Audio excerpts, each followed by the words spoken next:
Hey everybody, what's up? Welcome back to my channel and welcome back to another Sims 4 speed build and another episode of Curb Appeal, the series on my channel where I recreate houses in The Sims 4. Also, we have another sponsor for today's video and it's one of our favorites. I want to say thank you to Squarespace for sponsoring today's video. Squarespace just loves us, you guys. What can I say? So today's episode of Curb Appeal is a very exciting one because the inspo pick was actually submitted by one of you guys.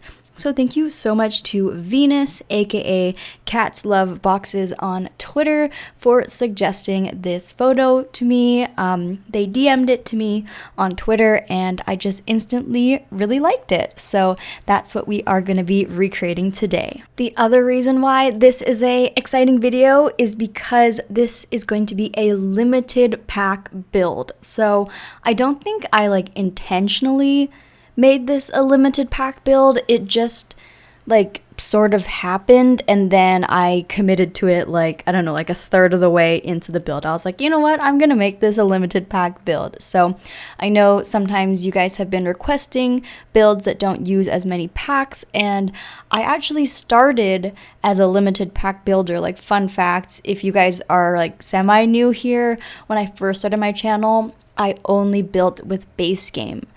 And then slowly I started adding some packs here and there because truthfully I didn't own many packs when I first started. I legit only had base games. So that's how I started my YouTube channel, and I've kind of really liked doing limited pack builds, but lately I've been using all the packs just because it's easier and more fun that way sometimes. But honestly, doing this limited pack build really opened up my eyes on some different items that I never gravitate towards, because when I have all the packs available I tend to always just gravitate towards the same stuff. So because I limited my packs here, I discovered some items that I don't usually use, and I think that it was a really great exercise. So I think I might do more of these going forward. Let me know down below which packs you guys want me to limit myself to, or name all of the packs that you do own down in the comments, and then I'll see what are the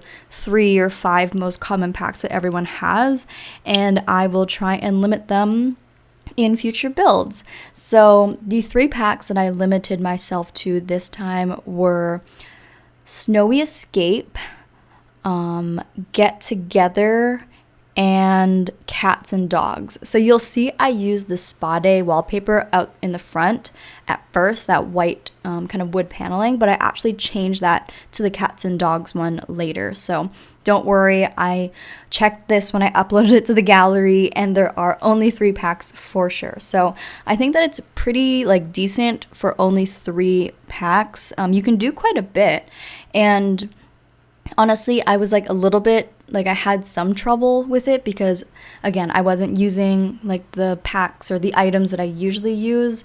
Luckily Snowy Escape still has a fluffy rug, so I was still able to get a fluffy rug in the build, you guys. Don't worry, don't panic, we have a fluffy rug. It's the Snowy Escape fluffy rug. But other than that, I think I struggled with some of the kids' bedrooms just because some of the items that I would usually use from Parenthood or kids room stuff or toddler stuff I didn't have. So I think if anything maybe the kids rooms might be lacking just slightly, but I'm not sure. You guys can be the judge of that when we get onto the interior. So you can see here on the back I'm just doing this cool what is it called again? I keep forgetting what the name of it is. A trellis? That trellis thing? A little balcony, not a balcony, you know what I mean, when you have the little, it's a trellis. I'm pretty sure it's a trellis. Let me know if I got it wrong. But I am actually building this on the Bargain Bend in Willow Creek, which is the most quintessential starting lot in all of The Sims 4 in my opinion. Let me know if whenever you start, when you first played The Sims 4 ever in your whole life, tell me that you went and onto the Bargain Bend lot first. That was your first lot that you ever went to, right? That's just everyone's default. Or did you move into a pre-existing home, the one next to the Bargain Bend lot, the one that's already there? Were you a blank lot person or were you a pre-existing house person? Because I'm pretty sure when I first got The Sims, like for the first time ever, however many years ago, this is the first lot I ever looked at, ever.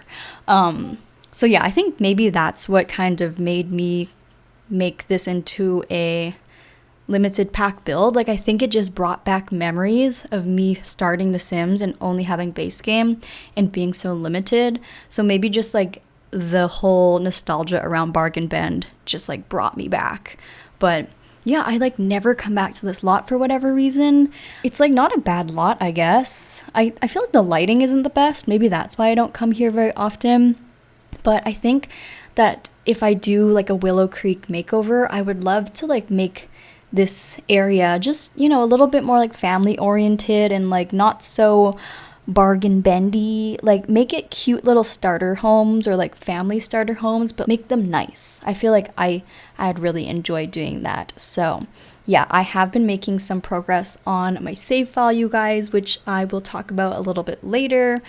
Okay, so I want to take a second to show you guys my website progress. I've been slowly building my website with Squarespace, which is an amazing online platform which makes creating a website super easy. Here's a preview of a page I'm making, which is dedicated to my Newcrest save file. The templates made it so easy to make this page look clean and professional, and I was even able to embed my YouTube speed build videos right into the post. I made this page on my website in under 50 minutes, and I was able to link all of my social media, even display my Instagram feed right onto the website, and also create a contact form for brands to reach out. You can also schedule your posts, send out email communication, and generate revenue through gated members-only content. Ever since I told you guys that I quit my office job to pursue content creation full-time, so many of you have told me that you also want to pursue your passion this year. Maybe creating a professional website is your first step to materialize that goal into existence. If you guys want to test it out, go to squarespace.com for a free trial, and when you're ready to launch, go to squarespace.com/Dr. Ashley to save 10% off your first purchase of a website or domain. But you can see here in the build, we are going on to the interior now. So one of the reasons why I really love this home is because based on the exterior, I could clearly see that it was going to be a one-story home, and I was just really in the mood to do a one-story home. You guys know how it is.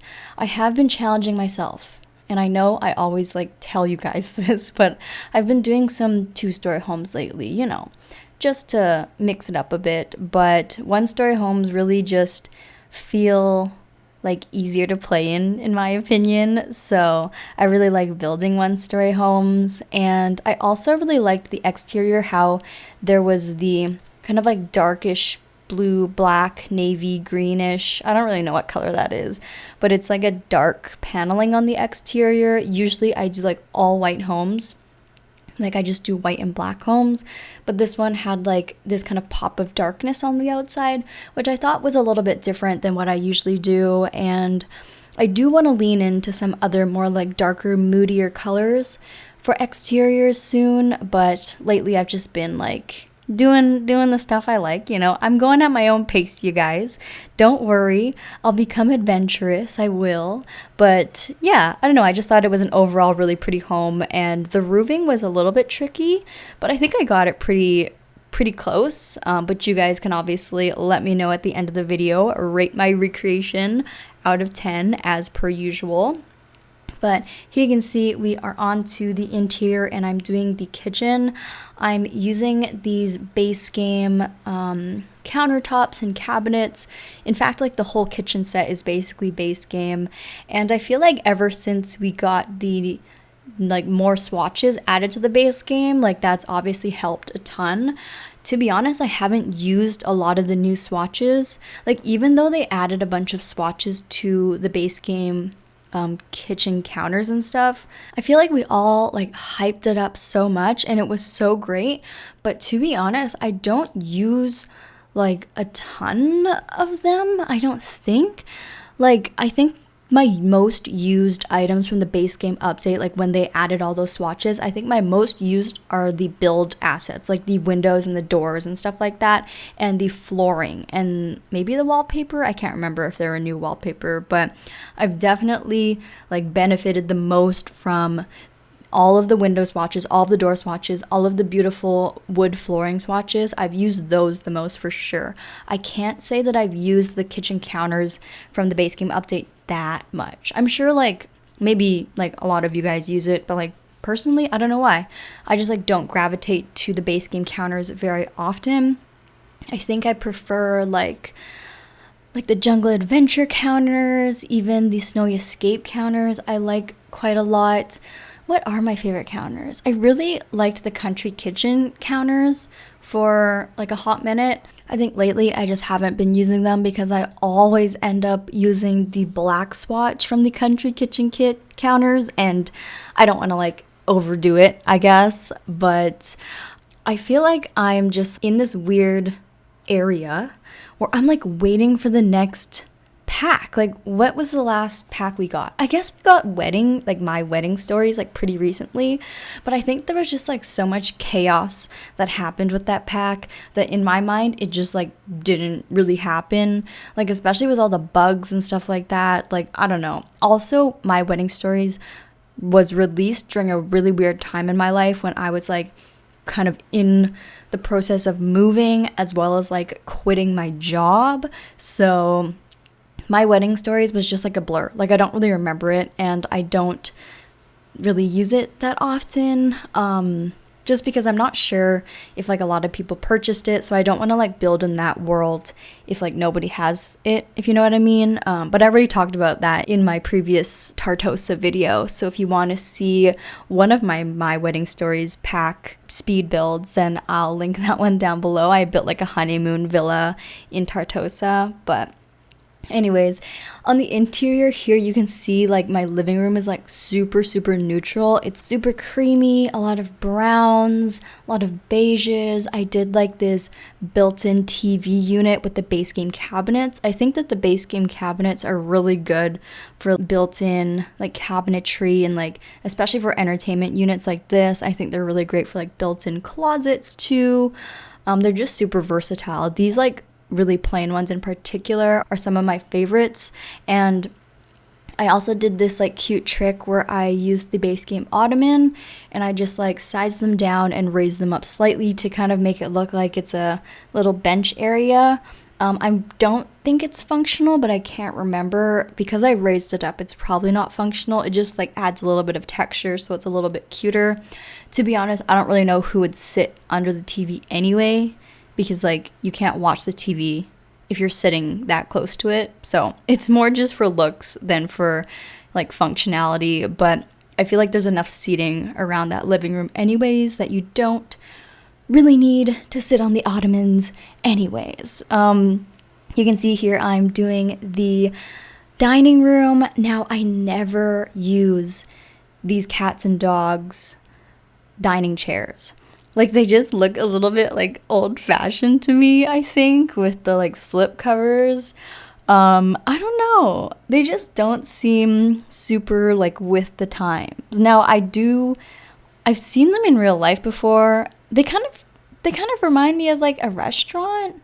It's giving me like formal Chinese restaurant banquet style fabric chairs. I don't know how I feel about them, but because I was limited pack and I kind of liked the neutral color, and I just, I was testing out new items, you guys. What can I say? So I just thought they'd be kind of fun.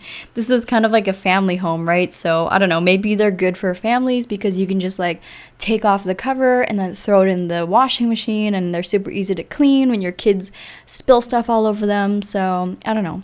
They looked kind of cute, and I've just never used them, so I'm trying new things, you guys.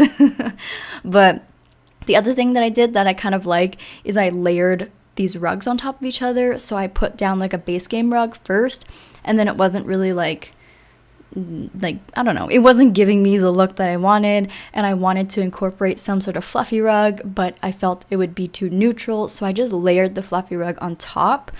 And I thought it looked kind of cool. So I think I want to explore layering rugs a little bit more in the future. So see, limiting packs allowed me to like discover new tricks and like experiment with different things and like think outside the box a little bit. So I'm very happy with that.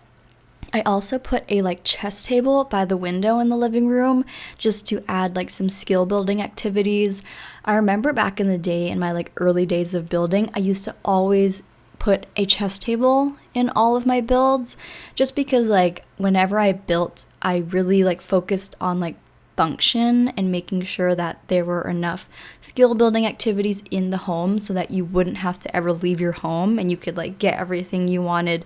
Like you could play your entire game at home if you wanted to and not have to go to community lots. But nowadays I don't put a chess table in very often anymore. I don't know why. Maybe because it doesn't like look the nicest, but I used to always put a chess table. So I don't know, that like really brought me back for some reason. And you can see that I also in the living room changed the coffee table to like a blue color, and also the walls. I changed like the back of the TV wall to a blue color as well. Honestly, I was just thinking like everything looks so neutral and like so brown and beige, and honestly like you guys know I love those colors, but I figured that it was just looking a little bit too bleak and too like same, so I wanted to add a little bit of color there. So I added in some blue accent walls and then just tried to incorporate like hints of blue. Yeah, I don't know. I feel like I have like mixed feelings on this home. Like obviously the color scheme is like super my style and I do like the small pops of color, but it is a little bit more on the traditional side, I would say. The packs that I chose, which are Get Together, Snowy Escape, and Cats and Dogs, I feel like those 3 packs aren't ones that you would traditionally pair together in terms of like the style of the objects. It just kind of like worked out that way when I was building. Like I didn't intentionally choose those 3 packs. That's just like how it went. And I feel like the styles of those items, like I don't know, they're not super modern and they don't necessarily go together super well. So it was kind of like a mishmash of like random styles and I couldn't really like catch the exact vibe. So I definitely went for something that maybe is a bit more traditional looking, like a lot of wood tones and a lot of wood furniture, not super modern. And you can see like I kind of reflected that on the wallpaper too. I used this like, it's kind of like plaid or like gingham patterned wallpaper, which is totally not my vibe. I should have addressed that way sooner. Why am I just addressing it now? But isn't it weird? Like I don't know what like inclined me to choose that wallpaper, but I just felt it was time. It was time to try out that wallpaper. I don't think I've ever used this wallpaper in my life, you guys. But I think it just screamed like traditional family home, in my opinion. So I don't know, definitely a little bit out of my comfort zone on this interior. You can see here I was also trying to like do creative things with the headboard on this kid's bedroom. So I used like some wall decoration from Snowy Escape, just like tucked it into the wall to make like a built-in kind of headboard. It also created like a kind of ledge at the top so I could like put some items up there and make it look like a functional shelf. So I think that was kind of cool, but yeah, I don't know. I think I'm happy with the kitchen, living, dining area. Although it's a little bit neutral, like I think it feels very family vibey. It would be really nice to like entertain in that space. If you were a kid and you like woke up and you went out into your living room, like I think that's a really nice, fun, bright, happy area. But the kids' rooms are kind of a little bit confusing to me. I think I just am used to doing something a bit more modern. I mean, they still look pretty happy. Like we have a desk, we have a bed, we have some toys. It's, you know, it has cute colors. Maybe I'm just being a little hard on myself because it's different. But I don't know. Let me know what you guys think about these rooms. I also just like randomly put all these cat stickers on the wall because I really didn't know what to do with the walls. So I just like panicked and put cat stickers. Like usually I would put some items from Parenthood or kids room stuff. You know how they have like various cute wall decorations from Parenthood and kids room stuff, but I didn't have that in this build because I was only limiting myself to 3 packs. So I just like panicked and I put cat stickers. So there's me like spiraling because I didn't know what to do. But Here's like the other kids' bedroom. I guess this one would be like maybe for the favorite child because they have a bigger bed. So I don't know. It is what it is, you guys. Honestly, when I was a kid, like I always had a bigger bed than my brother. And I don't necessarily think I was the favorite child, but like we didn't have the same size beds and it was never a problem. So I don't think it should be a problem in The Sims. But let me know what you think. If you had a bigger bed than one of your siblings, would you be considered the favorite child? Because, or maybe I was the favorite child growing up and I just didn't know. Because I've always had a bigger bed than my brother. So it is what it is. Also, this room is just bigger than the other room too. Like we can fit a whole dollhouse and closet in this room, whereas the other one, or I guess the other kid's bedroom has a desk, so that's a plus too. So let me know, would you rather have the bigger bed and a dollhouse in your room, like this room, or would you rather have the other room which has a desk so you can like go on the computer, you can do your homework in your own room, whereas the other bedroom you have to do your homework outside on the dining table? Which one would you rather? The pink bedroom or the blue and yellow bedroom? Let me know down below. Personally, I think I would rather have the bigger bed just because I'm the type of person that likes to like starfish when I sleep. Especially in the summer when it gets like so hot, I need to be able to roll onto one side or the other side halfway through the night to get like the cold part of the bed. If you know, you know. What can I say? But here is the fence that I've never used before and I only discovered because of the whole limited pack fiasco. But it's a fence from like Get Together, I guess, and it's kind of cute. It has like vines and like leafy stuff on it. I've just never used it before, so go figure, you guys. Because I limited packs, I discovered it, so that's a plus. But the build is pretty much done. I think it turns out super cute. Like it's just a cute classic one-story like family home. I think all of the items inside are really good, so if you want to download this build and you want to add, like change up the color scheme or like add a few things because you have extra packs, I think it's a really good house that lays like a good foundation for you to download it and kind of make it your own if you want to. Obviously not everyone will be into the ultra neutral color scheme, so feel free to like, you know, spice it up with whatever you want, but I'm super happy with it. I'm super happy I challenged myself to only use a few packs, and I think it looks super pretty, and it's always a great reminder that you don't need a ton of packs to make a beautiful build, which used to be like my motto like way back in the day. So the screenshot should be rolling, which means the video is done. Let me know if you liked this build, rate my recreation skills out of 10, how close did I get it to the photo, and also don't forget to let me know which packs you guys own in the comments down below so I can limit my packs more often and try and use packs that you guys have. But besides that, thank you so much for watching this video. If you liked it, don't forget to give it a huge thumbs up so you can see more of my videos pop up on your feed. If this is our first time meeting, don't forget to hit that subscribe button if you want to be friends or if you want to see more Sims 4 videos. I love you guys so much, and I'll see you guys all in my next video. Bye everybody.